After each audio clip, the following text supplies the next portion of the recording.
a vision before an event, truth revealed by the end. Sometimes the other side speaks quietly, waiting to be discovered. Welcome to episode 24 of My True Ghost Stories.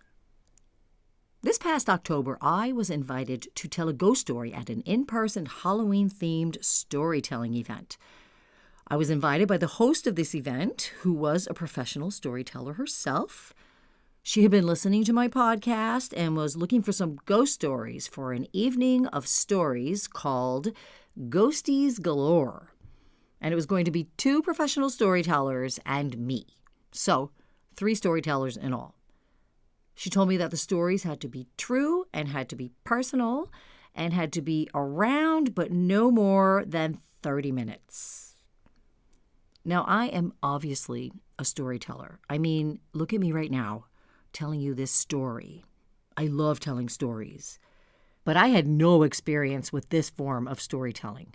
Live, in person, in front of an audience. Now, I do not have anything like stage fright or fear of public speaking, like not at all. But the idea of this live event made me pretty nervous because despite no fear of public speaking, I do like to do things right. And I do get very nervous trying new things. And this was definitely a new thing. I said yes, despite my nervousness and fear of doing it wrong and possibly making a fool of myself. And it did sound, from the description she gave me of the event and what I read on her website, it sounded like a pretty chill event with a supportive storytelling community. So my making a fool of myself worries were pretty fleeting, but the doing it wrong fear was intense. But I did have about 3 weeks to prepare.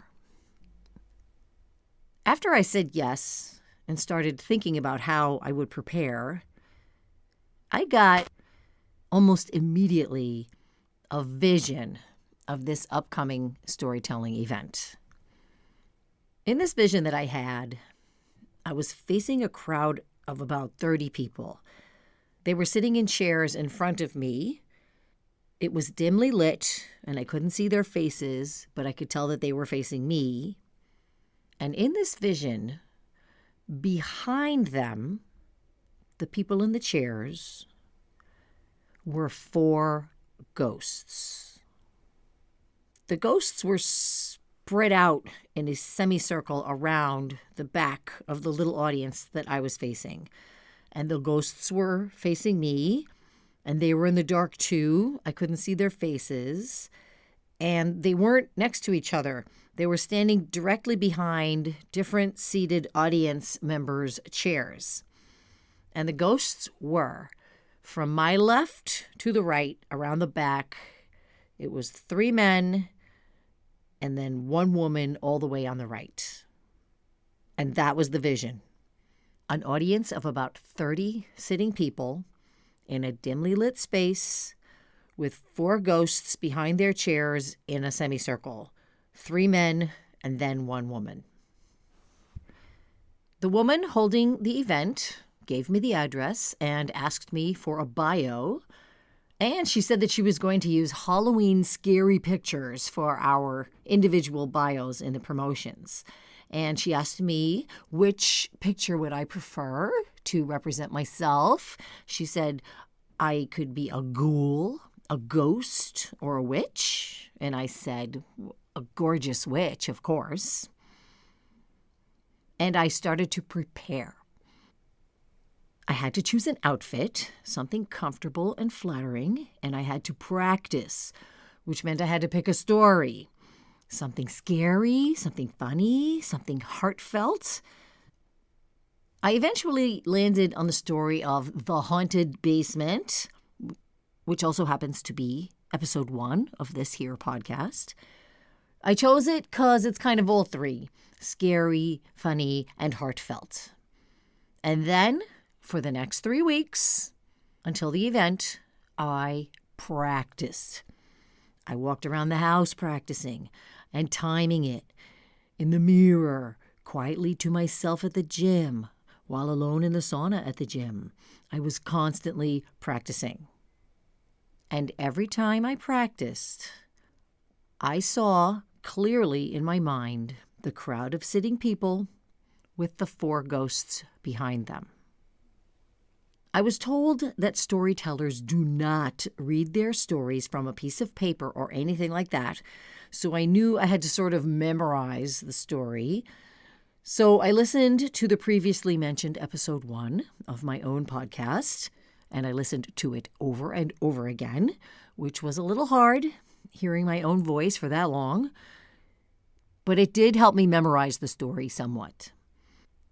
And then the day came, the day of the event.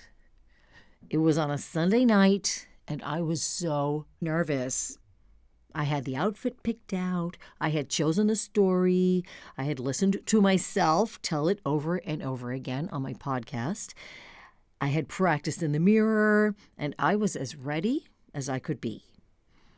Then I agonized on how to get there. I was checking Google Maps. It was a 25-minute walk, but I didn't want to be tired, and it was a little cold. And it was a 3-minute drive, but possibly there would be no parking, and I didn't want to be searching for a spot. Searching for a spot is really stressful, and I would already be stressed, and so no extra stress, so I didn't want to drive. So I finally decided on the bus. There's this thing where you can text this number and it tells you exactly when the bus is coming, and it is surprisingly accurate.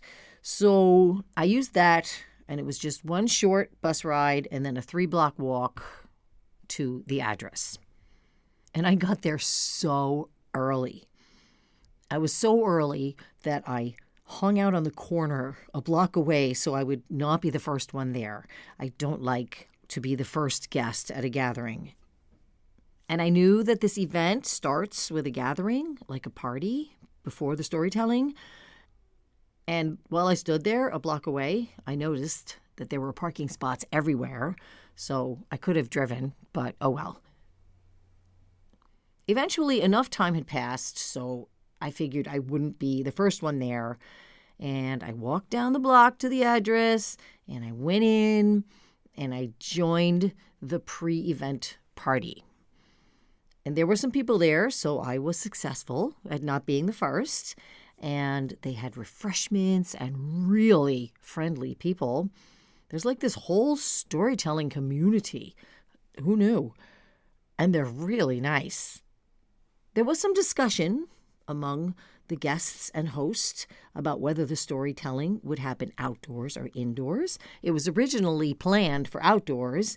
There were about 30 chairs set up outside in rows, but it was getting colder as it was getting darker, so they decided to move it indoors, where they set up the chairs in a semicircle. I met the other 2 storytellers, and they were very supportive when I admitted to being a basket case of nervousness. And I told them that I had never told a story at one of these events before. And they gave me some pointers on things, some specifics, like how to circle back if you realize you forgot to tell a part, but mostly just be yourself and have a good time. About 45 minutes after I had arrived, the host started announcing that we were beginning and everyone should come and take a seat. And even right now, as I'm telling this story to you, I'm getting a knot in my stomach at the memory of that oh my God moment I had when everyone started sitting down in that semicircle of chairs. The host announced that since this was a spooky Halloween event, she was going to turn off the lights and light some candles. The first storyteller began in the candlelight. I had sat on what would be house right if you were in a theater, and she began. It was a wonderful story about an experience in a graveyard in France with a real true interaction with a ghost. I tried to just enjoy the story and not compare what I was going to do with this, because this fabulous story had like blocking and it was really linear. And I don't think that she was doing any circling back because she had forgot a part or anything like that. And next up was another pro, and she told a hilarious story about her grandmother's funny personality, and a sign of support that she got from her grandmother's spirit years after her grandmother had passed away. And this story was also fabulous. And her telling of it was so polished that I was sure I could not follow this successfully. And to add to the terror, the host had told me before the show, maybe jokingly, that I was going last because I was the main event. Yikes. So I mustered up my strength and I remembered my favorite personal showbiz experience that I call upon when I'm feeling unprepared. I was performing in Joseph and the Amazing Technicolor Dreamcoat as a dancer, and I was in this scene called Those Canaan Days. The link to the song is in the show notes. And in this scene, I'm supposed to give the 11 brothers a flask of alcohol. And in this particular production, it was important to the scene that they pass it around and make toasts with it. And I, for some reason, had wound up on the stage without the flask. Either it hadn't been there on the prop table or I forgot it. It's very possible that I forgot it. So I did some quick no panic thinking while the music played and the brothers stared at me waiting, and I went over to the side of the stage at this dinner theater. I leaned over the side and took a cup off of one of the tables that were right up against the stage, and I handed it to the brothers, and they proceeded to make their toasts. Showbiz situation handled. So I knew, here at this storytelling event, that I would probably rise to the occasion, as I always do. And I was realizing this as the host read my bio to the crowd and announced me. I stood up from my chair on house right, and I walked the 5 feet to the center of the room to face the 30 seated people in a semicircle in this dimly lit room. And there were the 4 ghosts. From my left to right, around the back, 3 men and 1 woman. I told my story. I rocked. That flaskless dancer from Joseph and the Amazing Technicolor Dreamcoat came through. I remembered the whole story. I got laughs. I could feel the focus of this audience, even though I couldn't see their faces at all. And I finished up my story 25 minutes, the requested length. There was applause. And then the host asked the audience if they had any questions for Jennifer, me. And about 30 hands shot up. So I said, well, I guess you do have questions. And it wound up being sort of a Q&A for a little while. And I refrained from letting it turn into a group reading, which I could have because those 4 ghosts were very, very present. And I did not tell the people about them, the 3 ghost men and the 1 ghost woman. And I was using a lot of my energy blocking all the other ghosts that were trying to get my attention. And then after probably 20 minutes of answering questions to people I couldn't see, at all, still only candlelight, I became exhausted. And the host was a good host, and she sensed that. So she said, okay, one last question. And a man asked, how can I tell if someone is watching over me? And he said that he's pretty sure someone from the other side, he didn't say who, had saved him from a few bike accidents recently. I gave him my ideas on guardian angels and things like that. And then the host smoothly ended the professional storytelling section, and it came time for the second part of the evening, an open mic, where audience members have a timed 5 minutes to tell a story of their own. And tonight, it had to be a ghost story. And the lights stayed down. Still only candlelight. Very dark. This open mic section was really cool because most of these people were storytellers and they knew how to fit the whole thing into exactly 5 minutes. And a whole bunch of people told their stories. And the ones that stood out to me were: a woman got up and told a story about her brother who had passed away a few years ago and signs she gets from him that he is with her. And a second woman told the story of her father who she feels is watching over her and an experience that she had right after he passed. After the open mic, the host made sure everyone had told a story that had wanted to, and then she turned up the lights. And now, with the lights up, I saw where everyone was sitting and where those ghosts were standing. From my left, the first male ghost was standing behind the woman who had told the story about her brother who had passed away. The second male ghost was behind the woman who had told the story about her father. The third male ghost was standing behind the man who said that he'd been saved from a few bike accidents recently. And the fourth ghost, the woman ghost was standing behind that second professional storyteller, the one who went right before me, the one who had told the story about her grandmother. So those ghosts, those spirits who I saw in advance, were guardian angels. They were standing behind the chairs of their loved ones, watching over them. After the show, there was a continuation of the party from before the show.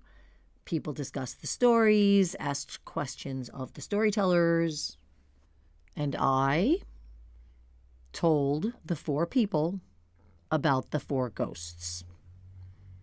They were not surprised and very pleased, all of them, to find out that they were being watched over. And I think it was a continual thing. These ghosts or guardians watching over these people, I think I had seen in my vision something that was constant. These guardians were always behind these people.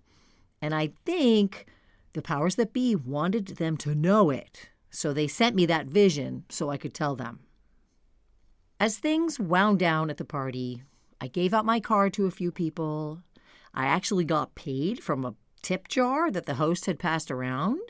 And I will say that the storytelling community is extremely generous. I said goodbye to everyone that was left at the party. And, like I was not the first person there, I was not the last to leave. I also don't like being the last to leave. I chose to take the 25-minute walk home in the cold autumn air. I was so happy to have risen to the occasion, told a good story, gotten some laughs, answered some questions, made some friends.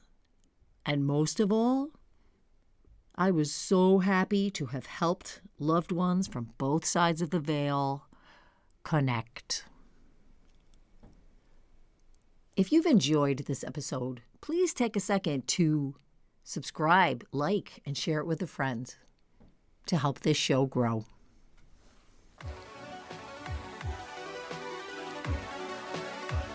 And that's all for today. Thank you for listening to today's episode.